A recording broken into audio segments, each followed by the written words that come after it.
Detail ಏನು ಸದ್ಯಕ್ಕೆ Disha meeting ನಡೆದಿದೆ ಸರ್. ರಾಜ್ಯದಲ್ಲಿ ಈಗ ಬಸ್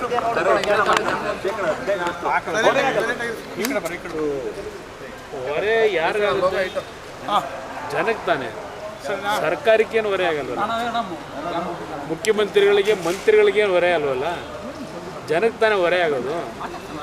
ಜನಕ್ಕೆ ಹೊರೆ ಆಗೋದಕ್ಕೆ ಅವರು ಖುಷಿ ಪಡ್ತಾರೆ. ಅವರು ಸರ್ಕಾರದಲ್ಲಿ ಜನಗಳ ಮೇಲೆ ಎಷ್ಟು ರೀತಿಯಲ್ಲಿ ಹೊರೆ ಹೊರಲಿಕ್ಕೆ ಸಾಧ್ಯ ಹೊರಿಸ್ದಾಗೆ ಆನಂದ ಪಡ್ತಕ್ಕಂಥ ಸರ್ಕಾರ ಇದೆ. ಈ ಸರ್ಕಾರ ರಚನೆ ಆದ ದಿನದಿಂದ ಯಾವ್ಯಾವ ರೀತಿಯಲ್ಲಿ ಜನಗಳ ಮೇಲೆ, ಜನಗಳ ಜೋಬು ಕೈ ಹಾಕಿ ಲೂಟಿ ಮಾಡ್ತಕ್ಕಂಥ ಕೆಲಸಕ್ಕೆ ಕೈ ಹಾಕಿದ್ದಾರೆ, ಒಂದು ಸೀರೀಸ್ ಆಫ್ ಲಿಸ್ಟೇ ಕೊಡ್ಬೋದು. ಮುಂದಕ್ಕೂ ಸಹ ಅದನ್ನೇ ಮಾಡ್ತೀವಿ ಅನ್ನೋದು ಈಗಾಗಲೇ ಹೇಳಿದ್ದಾರಲ್ಲ. ಅಲ್ಲೆಲ್ಲ ಬೆಂಗಳೂರಿನಲ್ಲಿ ನೀರು ಸರಬರಾಜು ಮಂಡಳಿಯವರು ಏನು ಹೇಳಿದ್ದಾರೆ, 1000 ಲೀಟ್ರಿಗೆ 51 ರೂಪಾಯಿ ಖರ್ಚಾಗುತ್ತೆ, ಅದರಿಂದ ನಾವೀಗ ಅದ್ರದ್ದು ದರ ಏರಿಸಬೇಕಾಗಿದೆ, ಹಾಲಿನ ದರ ಏರಿಕೆ ಮಾಡಬೇಕು, ವಿದ್ಯುತ್ ಶಕ್ತಿ ದರ ಏರಿಕೆ ಮಾಡಬೇಕು. ಅದು ಹೇಳಿದಾರಲ್ಲ, 2025ಕ್ಕೆ ಎಷ್ಟಾಗಬೇಕು, 26ಕ್ಕೆ ಎಷ್ಟಾಗಬೇಕು, 27ಕ್ಕೆ ಎಷ್ಟಾಗಬೇಕು ಅಂತೇಳಿ. ಈ ಸರ್ಕಾರ ದರ ಏರಿಕೆಯ ಸರ್ಕಾರ ಇದು.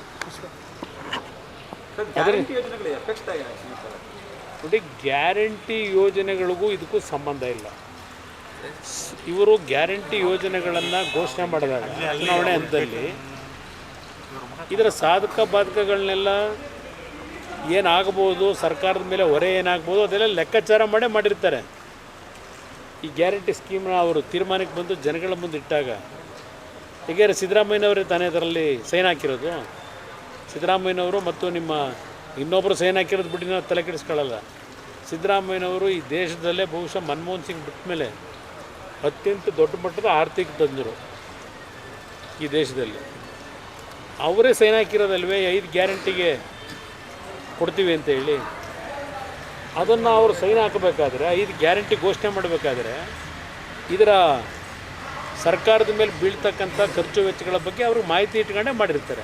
ಅಲ್ಲ ಸರ್, ಈಗ ಗ್ಯಾರಂಟಿನ ನೆಪ ಮಾಡ್ಕೊಂಡು ಅಭಿವೃದ್ಧಿನೂ ಮಾಡ್ದೇನೆ ಈ ರೀತಿಯಾಗಿ ದರ ಏರಿಕೆ ಮಾಡುವಂಥದ್ದು ಸರಿ? ಅಭಿವೃದ್ಧಿ ಮಂತ್ರಿಗಳಿಗಂತೂ ಆಗ್ತಾ ಇಲ್ವಾ? ಅಭಿವೃದ್ಧಿ ಅವ್ರಿಗಂತೂ ಆಗ್ತಾ ಇದೆಯಲ್ಲ. ಜನಕ್ಕಾದರೆ ಎಷ್ಟು, ರಾಜ್ಯಕ್ಕಾದರೆ ಎಷ್ಟು, ರಾಜ್ಯಕ್ಕೆ ಆಗದೇ ಇದ್ದರೆಷ್ಟು ಕೇಳೋರು ಯಾರು? ಅವರ ಅಭಿವೃದ್ಧಿಗಳು ಭಾಳ ಯಥೇಚ್ಛವಾಗಿ ಖುಷಿಯಾಗಿ ಮಾಡ್ಕೊತಾ ಇದ್ದಾರೆ. ಪ್ರತಿಯೊಂದಕ್ಕೂ ಪರ್ಸೆಂಟೇಜು. ನನಗೆ ಮೊನ್ನೆ ಯಾರು ಹೇಳ್ತಾ ಇದ್ರು, ಈ ವರ್ಷ ಕೊಟ್ಟಿರೋದೇ ಆಶ್ರಯ ಮನೆ ಬಹುಶಃ 5,000 6,000 ಕೊಟ್ಟಿರ್ಬೋದು. ಅದಕ್ಕೂ ಸಹ ಪರ್ಸೆಂಟೇಜು ನೆನ್ನೆ ಕೇರ್ಪೇಟೆಗೆ ಹೋದಾಗ ಹೇಳ್ತಾಯಿದ್ರು. ಆಶ್ರಯ ಮನೆ ಅಲಾಟ್ಗೂ ಹಿಂದೆ ಏನೋ PDOನೋ PDOನೋ ಅದೆಂತದೋ ಮನೆ ಅಲಾಟ್ ಆಗ್ಬೇಕಾದ್ರೆ ವಸೂಲಿ ಮಾಡೋಣ ಅಂತ ಹೇಳೋರು ಹಿಂದೆ. ಈಗ ಅಲ್ಲಿ ವಿಧಾನಸೌಧದಲ್ಲೇ ವಸೂಲಿ ಶುರುವಾಗಿದೆ ಅಂತಾರಲ್ಲ.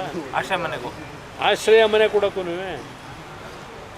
ಆಶ್ರಯ ಮನೆಗೂ 12,000 ರೂಪಾಯಿನೋ ವಸೂಲಿ ಮಾಡ್ತಾರಂತೆ. ಇದೇನಪ್ಪ ನೆನ್ನೆ ನನಗೆ ಬಂದಂಥ ವಿಷಯಕ್ಕೆ ನಾನಂತೂ ಅರ್ಜಿಯನ್ನು ಹಿಡ್ಕೊಂಡು ಹೋಗಿಲ್ಲ ಸರ್ಕಾರದ ಮುಂದೆ. ಶಾಸಕರುಗಳು ಹೇಳೋದು, ನಾನು ಹೇಳೋದಲ್ಲ. ಅದರಿಂದ ಅವ್ರ ಸಂಪತ್ತು ಭರಿತವಾಗಂತೂ ಇದ್ದಾರಲ್ವ.